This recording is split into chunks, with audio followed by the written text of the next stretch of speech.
Ms. AdaOma Patterson, to come to the stage and to bring you greetings.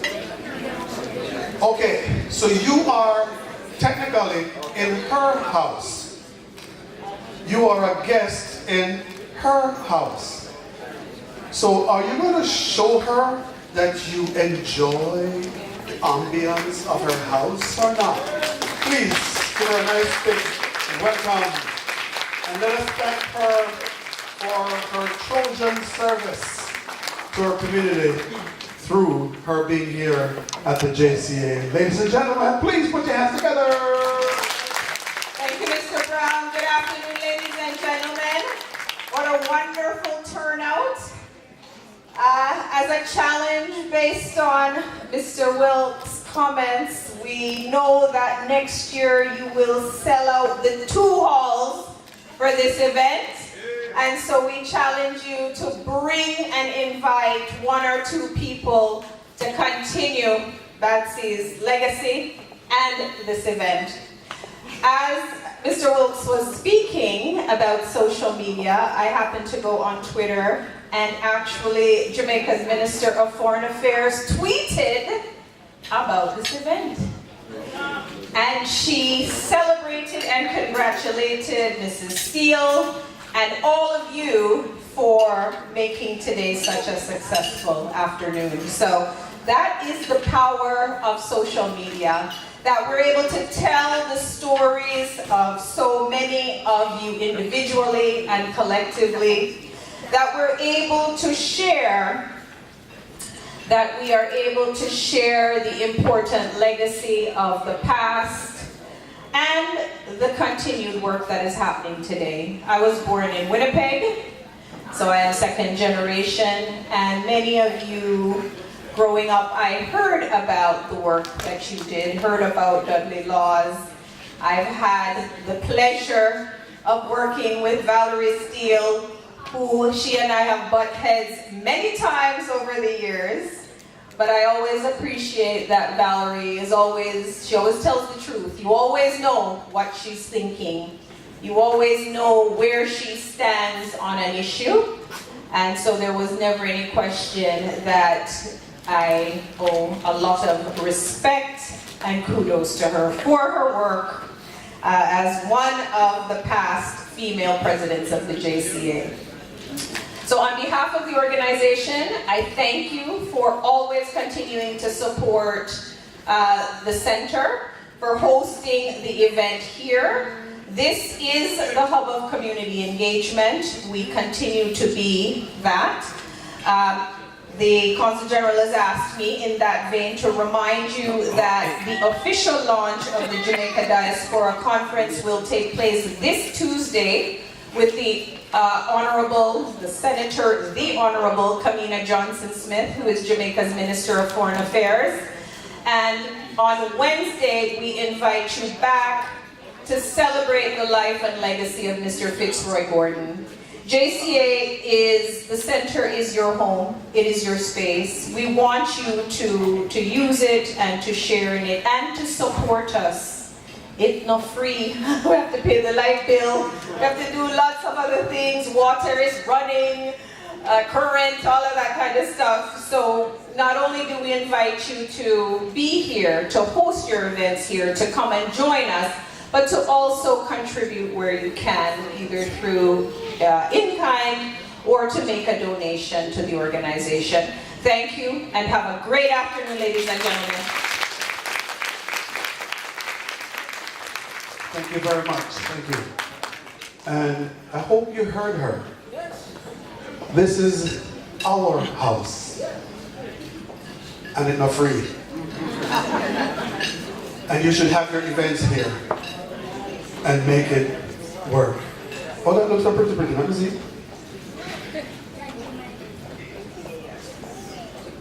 Burn the mortgage. It's a fundraising campaign.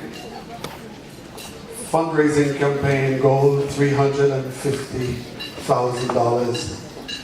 Oh, I get it. They want to pay off the mortgage. And they're asking you for help. They would love, as an organization, to be living mortgage free. And so they're asking for donations. They're asking you to participate in the Jamaica Canadian Association Burn the Mortgage fundraising campaign. Please donate today. And of course you can call JCA, or you can go to Twitter @JC Ontario. Well, you know, we're connect with JCA, so please support that. Burn the mortgage. Now, there is a very special presentation, and I get to be sort of front and center of this in a way, because it involves a school that I am principal of, and I think it would be completely unfair for me to stand here and leave the vice principal not on stage. So please welcome Ms. Lanya Lewis.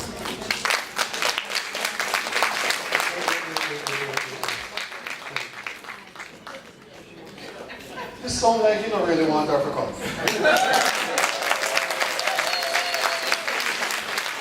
Okay, so this is not a patriarchal thing. We just wanted to introduce her to you, and in light of the programming, scheduling situation, she will do her way for you. Now, we have a student from the Africentric Alternative School that will be receiving a special award, special recognition. It's the Africentric Bursary student winner. And Kianna Mitchell, could you please come and see if we can get your machine started so we can show your presentation.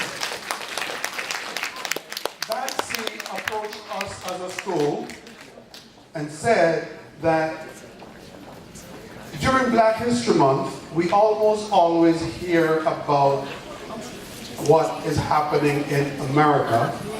We don't always hear about us and how we are interacting with the world. So they said to our school, could you please come up with a contest of sorts that will generate a winner that can present here. Last year, those of you who were here will probably remember the artist, one of our students, and she spoke and she presented, and well, no, I'll give her a standing ovation. Let me hand go boop boop. Today, we want to invite you to participate in Kianna's presentation. Her presentation is about cultural appropriation. And she takes it from the standpoint of Dudley Laws as a social justice person certainly does not agree with cultural appropriation. Yes, we can share cultures. Yes, we can enjoy. Anyway, why may I talk about her presentation? Ladies and gentlemen, please welcome Ms. Kianna Mitchell.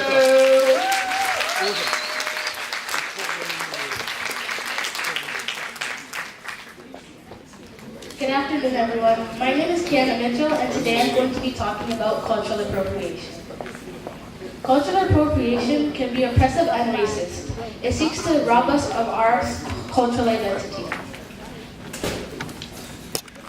What is cultural appropriation? Cultural appropriation is when a person of one race uses or claims another person's culture as their own. Whether acknowledged or not, this can be very offensive and is a very controversial subject. Dudley Laws was an activist who stood up for the rights of Black people and spoke out against injustice. If he was here today, he would definitely have something to say about cultural appropriation. An example of cultural appropriation is when Kim Kardashian decided to post a photo of her wearing Fulani braids. Fulani braids come from West Africa and was worn by the Fulani tribe and Queen Nefertari.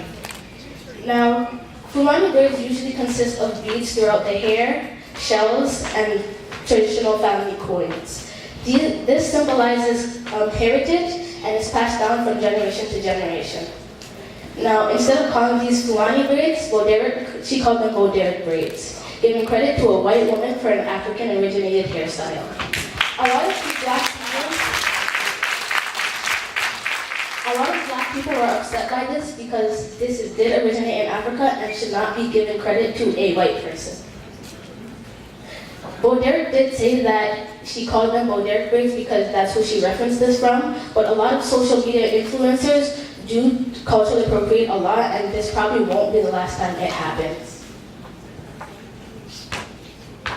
How do you differentiate cultural appropriation from cultural appreciation?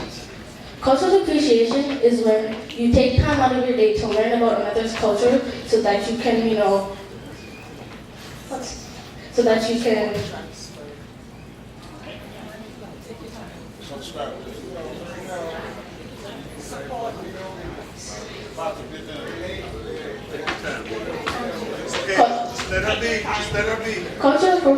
Cultural appreciation is when you take time out of your day to learn about another culture so that you and someone else can, conversate and, cross-culturally learn about each other's culture.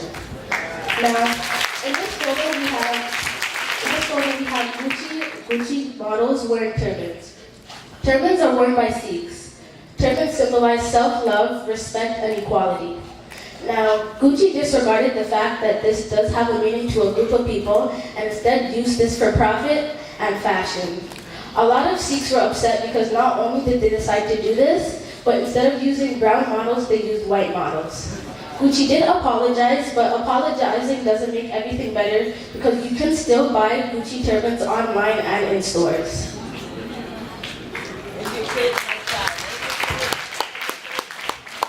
Another branch of cultural appropriation, blackface.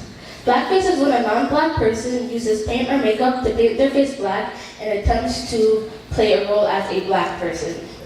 Now, people do blackface for a number of many crazy reasons that don't always make sense. In a popular and recent incident, 3 white men decided to do blackface in attempts to look like Serena and Venus Williams and Sydney soccer player Aliir. Now, at first they thought that this was just a funny joke and that it wouldn't cause any harm.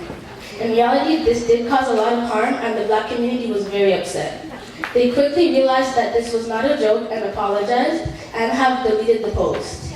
Even though they have apologized and deleted the post, these things always stay on the internet and will always stay in the back of our minds.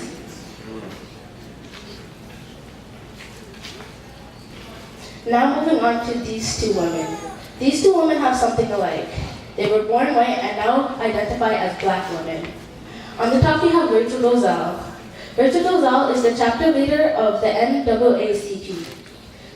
People have mixed, emotions about this because some people think that even though she's born white, that she's supporting something that can help advance black people in our journey, and some people think that this is not her place because she wasn't born black. Now, Martina Big, on the other hand, her story is way different. She has done many different, body modifications to look like what she thinks a black woman looks like. This is what Martina Big looks like today. Martina Big has gotten breast enlargement surgery, Botox in her face, and lip injections. Martina Big thinks this is what a typical black woman looks like. And we all know that not all black women have large breasts and large nose and big lips. This is just a stereotype that she has placed on black women. Now, she has gotten melatonin injections in her skin to make her hair curlier and her skin darker. She has also changed her name to Malika Kupu because she feels like if her name sounds African, she is a real black woman. Now, I'm going to let you guys watch this short video about Martina Big.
So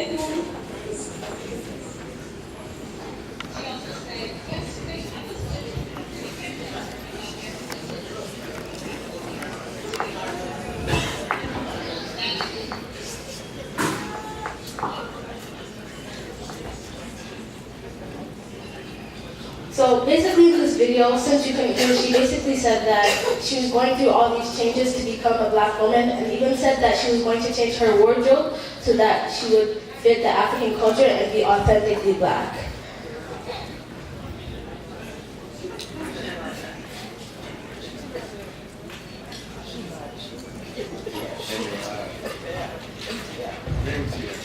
In conclusion, cultural appropriation is very different from cultural appreciation. Our culture is rich, diverse, and special. It should be treasured, not monetized and mocked by other races. We should continue to speak out against issues that seek to destroy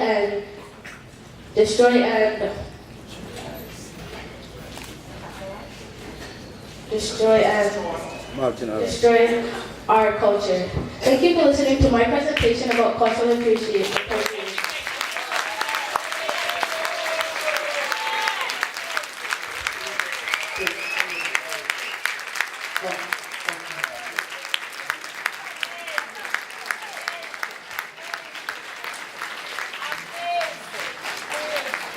Okay, so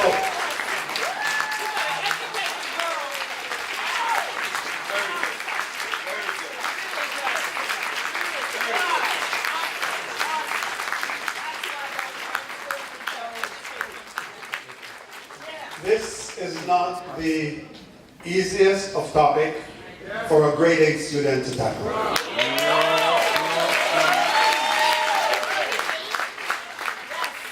And you have absolutely no idea what the audience looks like from here.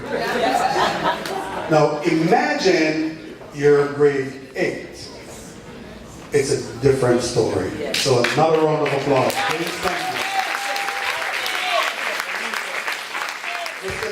Nick, would you please come forward? So we can make the presentation, and I suspect you might need a microphone.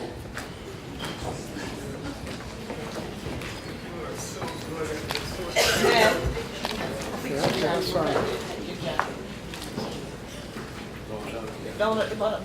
Yeah, there you go.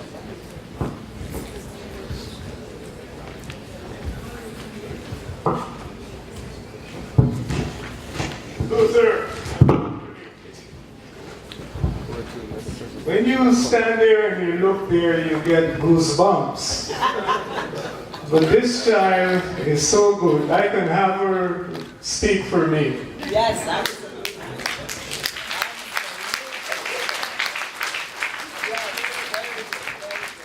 Now, for myself, being a member of BADC, I am well aware of the legacy of Brother Dudley. And I'm here to support today's scholarship event. Being a former educator myself, I am driven to propel the upcoming generation by offering a scholarship annually to a student who has excelled academically.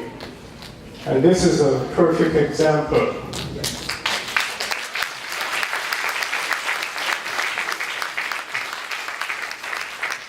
This scholarship is from my family.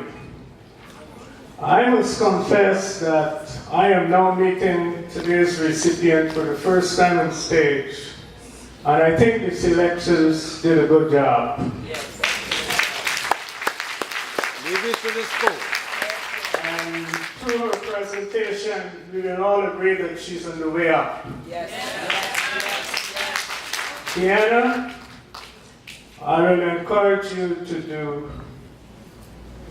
to make good grades at school, to continue your education beyond the first degree, to become a mentor to those in your class who are not doing as well as you are.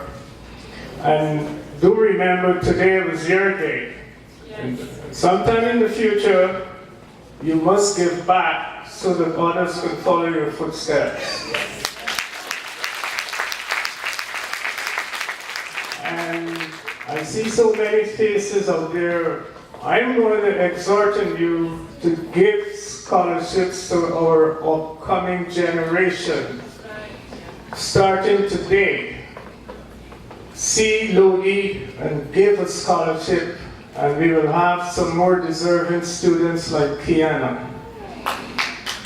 So let me present her with this scholarship, and I know with her talents, she is going to be able to get more scholarships on her way up towards academic brilliance.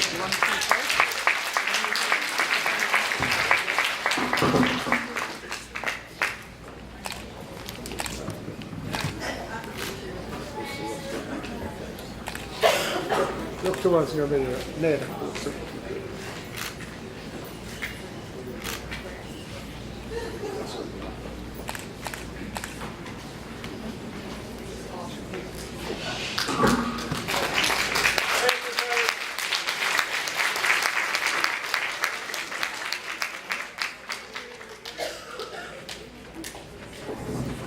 Thank you very much, Mr. Blair.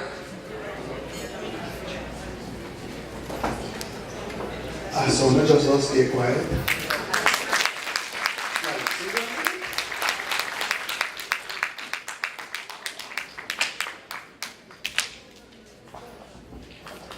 Okay. The next to appear on the stage. Oh, by the way, that presentation, that scholarship was partly sponsored by the Blair family.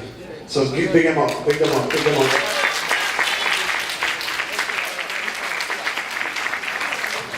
And we're also asking you to be sure to yourself participate in this way. My program says there is to be a performance by Miss Teresa Pinky Baker. And I have something that I need to read for you. Because it says, you saw her in The Head Girl. You saw her in We Get Me Landed 1 and 2. From acting to poetry. Teresa Pinky Baker is currently one of the most talked about actresses in Toronto. A natural-born entertainer and founder of Teresa Baker Productions. You will see her this October in the hilarious comedy drama, The Lie She Never Told, and Snowball from Hell. Alongside her is the producer of Snowball from Hell, Robert Gordon. For a very special drama presentation, please welcome Miss Pinky Baker and company.